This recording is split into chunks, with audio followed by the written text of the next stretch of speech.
Welcome back everyone to my Let's Play of Dragon Warrior 3 for the Nintendo Entertainment System. Last episode, Prince Ernie and his companions Indy, Sadie, and Tennison cleared out the pyramid north of Isis.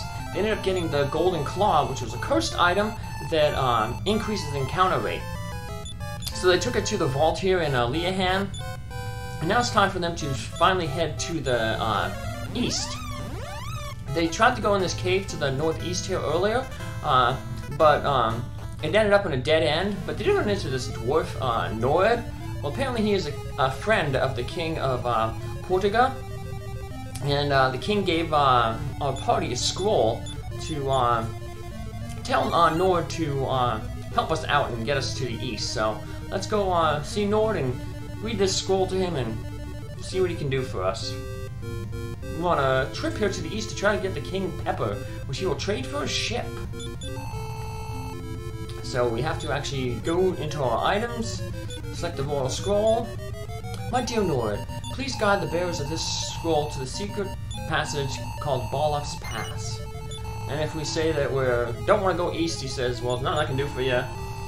So of course we're going to redo this again and say that yes, we are heading east. And then he will open up that path for us. So it's interesting, like, he has very short-term memory, I guess, because we didn't even move from him, we changed our mind. And he's still willing to help us, even though earlier on we stole his club and his training suit from his treasure chest. We just walked in, looted his thing, and acted very strange and suspicious. So he just bonks this wall a few times, and it opens up. Very well, come this way. This is the secret passage. Alright, now we just head through this cave. Luckily, there's no encounters in this cave. The encounters, though, on the other side of this cave are a bunch of new enemies, and a lot of them are pretty tough. These hunter flies appear in large groups, and they can cast fireball. There's heat clouds that cast a flame breath. So quite a few enemies over here that have multi-targeting attacks. And there's a lot of rough terrain. We have mountains and forests which have pretty high encounter rates. So the town we're going to go to is to the south, but we're going to go ahead to the north first. There's a little shrine up there. We're going to do quite a bit of exploration this episode. Got a new enemy here, Avenger Jackals. They can summon help, as you saw there.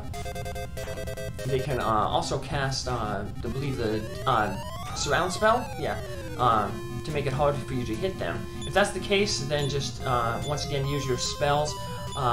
Prince Ernie has the Fireball, and Tennison has Fireball, Bang, and the Fire Bane. Fire Bane's the strongest of them, but it only hits a group.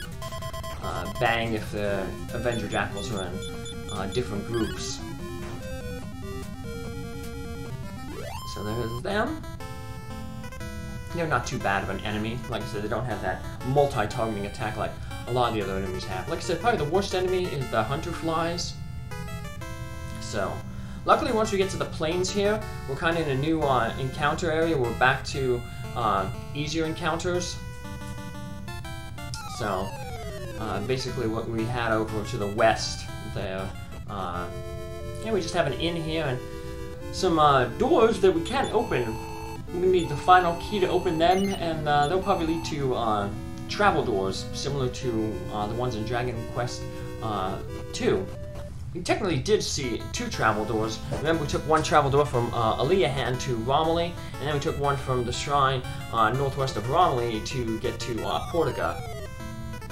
But there's going to be more shrines later on that we're going to use to hop around the world. We'll stay in the forest as much as possible because slightly lower encounter rate than the hills, even though it's still pretty high. And here we have those bad hunter flies. Like I said, they can cast Fireball, and Fireball, your party is always considered to be one group, so Fireball will hit everybody in your party. They don't count everybody as an individual, otherwise Fireball just hit one character. problem with, like I said, the hunter flies is they tend to come in large groups. So we got 2 of them already casting fireball, and luckily we got 2 that didn't. So fire range should do good damage to them. One of them, take him out. And it's pretty short. Most of the don't feel free to use your MPF, because there's a lot of towns around this area. We're going to be doing explorations where we can heal up. So between each of the towns is very short distances. Now all these towns aren't the ones that we really don't need to go to or supposed to go to, but you know, we're just grabbing them up so we can get some return spells locations. New enemy here, the deadly toadstool. Cast an ice bolt and can heal itself. They're not the worst enemy around here. Well, the enemies around here, like I said, the worst ones, like those the hunter flies. They do a lot of damage to you. Head through these mountains here. Some more desert. That's bad encounter rate, so we try to avoid them. And we're getting to this town here, right in time as it's nighttime, so that'd be good. We can see what it's like at nighttime, and then come back, stay at the inn and heal up, see what it's like during the daytime. Welcome to the town of Baramos. Let's see if this is the town that has the pepper. Black pepper, the shop just downstairs sells it. And they really mean the shop there to the south. But that shop is not open, not just because it's night, but we'll learn a different reason why the shop is not opened. I came here to buy pepper, but the seller's not doing business because his daughter was kidnapped. What do I do? Uh-oh. Well, looks like someone's going to have to rescue that daughter. What kind of villain would kidnap a defenseless lady?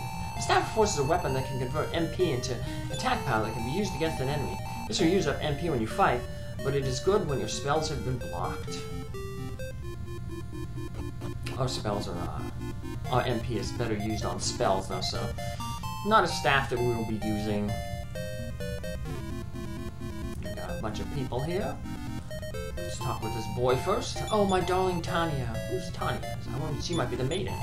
Here you wayfarers are. My dear granddaughter Tanya was kidnapped by foul folk. That youth there is Tally's sweetheart, Galen. I thought that the 2 of them would marry. You seem to be strong. Will you save Tanya? I'll go. I couldn't ask that of a complete stranger. Wait here. I'll go save Tanya. Galen! He's gonna march out, and we can't really interact with anybody else until he leaves the village.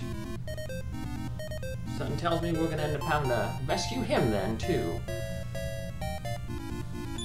Alright, now we can talk with some folks here. We are purifying ourselves in the river, waters of the sacred river. We have traveled a great distance for this. Let's see a few other places here. See what's going on tonight. Hello. The archfiend is the destroyer of all things. He reigns over the realms of darkness and evil. That's why we're tasked to defeat him. I hear the kidnappers live in a nearby cave. There's a nearby cave really close by to the northeast. We'll pass it. We're not actually going to go into that cave right away. We're going to do some more exploring of the area first. Deep in the northern mountains is the Shrine of Dharma. We can change profession. We were told about the Shrine of Dharma earlier, but now we'll learn a little bit more about where it's located. So that'll be our end point for this episode. We'll end up heading there. And okay, most people I found out say the same thing here, but I just wanted to be sure, so I'll check all the dialogue. Most people don't really move in this town. Okay, same thing. Let's talk with this lady still in the house. Tell us about the archfiend. Yep, archfiend Baramos. Oh, it reigns over darkness and death. I was going a little too fast there. I misread it. Oh, I read what I thought it said. If for some reason Galen too should be captured, well, that's a kind of a clue that's probably gonna happen. So, but hey. We're heroes. We'll do what we have to do. This is the tool shop. There'll be a lot of treasure in the upcoming cave, so we want to keep a lot of inventory space. This guy says the same thing. They'll be in here during the day. Let's see if this guy is gonna tell us the same stuff too. Yep, Staff of Force. So we're not gonna use that. So, and the one lady actually disappears to the east of the clinic here. They're gone, so. Alright. What does this lady say? Oh, still welcomes us to the town of Baramos. Once again, still stuck about the black pepper, so probably the dialogue will change once we collect that black pepper. But it sounds like before we do that, we have to rescue Tanya from the kidnappers. So, we'll do that, and hopefully we'll, as a reward, we'll get some pepper, hopefully. And we can trade for our ship that allows us to go all around the world. Well, most places in the world. There are going to be some areas where we still can't get to even with the ship. The ship ain't gonna unlock everything. It's gonna be a little bit like Dragon Quest 2 in the sense that like the final area is we're gonna need a different way to get there. So it's kind of mountain locked. And there's no cave that goes directly to it, so.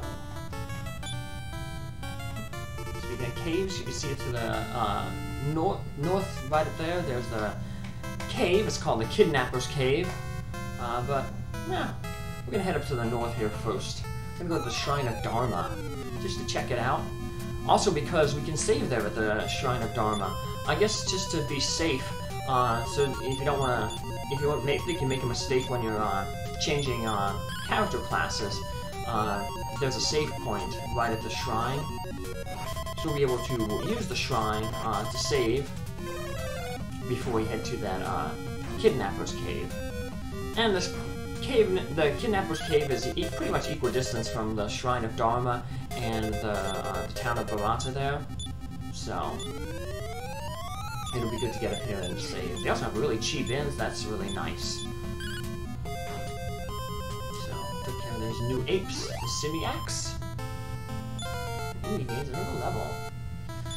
Now, if Indy or Sadie were both 2 levels higher, we could change classes at the Shrine of Dharma.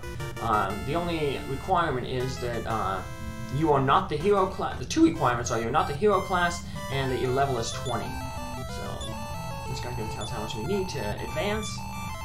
Sadie's not too far. Maybe after the kidnapping cave, she might make it, so. Continue onward, and there's an inn over to the right. We're going to visit that in a little bit, but let's go inside the shrine here first. And I'll show off the dialogue if you try to change your class with not meeting those conditions. So, that merchant wants to be a fighter. This lady wants to be a wizardess. That guy wants to be a young girl. I don't think they can change your gender. When you become a merchant, make a lot of money. Only change classes. This is the Shrine of Dharma, where people come to change professions. Do you want to do so? Whose profession do you want to change? And Sadie isn't at full merchant status. Wait until you get to higher status. Well, let's see if I will let Prince Ernie change. Idiot, you wish to quit being a hero? That's one thing I will not allow. So be on your way. Okay. What's this guy want? Even when you lose your experience points by changing profession, your past deeds will be of some kind of benefit. Yeah, so we'll, like stuff that we learn, talk about that most. When Witcher becomes a soldier, he can become a soldier who can use magic. So that's basically a soldier. Tennison's eventually going to become a soldier. We're going to wait until Tennison gets a few soldier spells. We really want to look for the by-kill spell. That basically doubles Tennison's attack power. Might also go a little bit further for the bounce spell, which is usually a few levels later. That reflects magic, so. It said that in the far eastern seas is a golden country called Japan. And that's the cheap inn there. I guess it's cheap because they don't have beds, just like cots there, or rugs to sleep on. So. But yeah, up to whatever spells that Tennison learns as a wizard, she'll be able to cast as a soldier when she becomes a soldier. So that's pretty good. When you change class, you lose all your experience and you get back sent to level 1. All your stats are halved, but you know, you're back at level 1, so you should level up pretty quickly. So there we go. We got Dharma back on our level, back on our thing. So we're going to start here in our next episode and do some more exploring to the east. Take care. Have a good one. Bye.